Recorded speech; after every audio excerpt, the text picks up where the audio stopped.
নির্বাচন আইছে, পরীক্ষা করলে দেখবে ফজর না তাহাজ্জুদে পড়ে, শুধু কান্দে।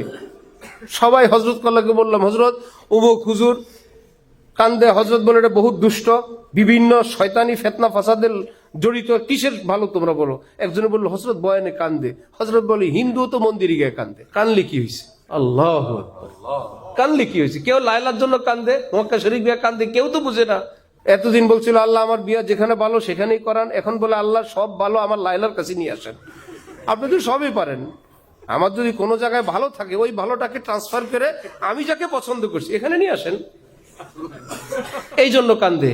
এই চোখের পানি দেখলেই কি আল্লাহ বলা?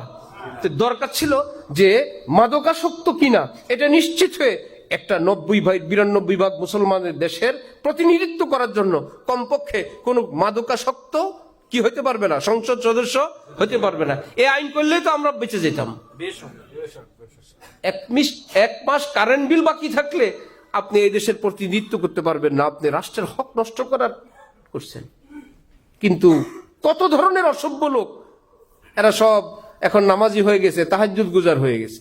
আল্লাহ কোনো দল মত নাই, যে এলাকায় যে ভালো, আকিদায় ভালো, দেশের জন্য ভালো, সমাজের জন্য ভালো, সেই এলাকায় আমরা তাদেরকে ভোট দিব।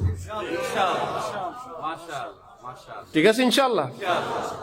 আল্লাহ আমাদের দেশের জন্য কল্যাণের ফয়সালা করেন। আল্লাহ সব পারেন।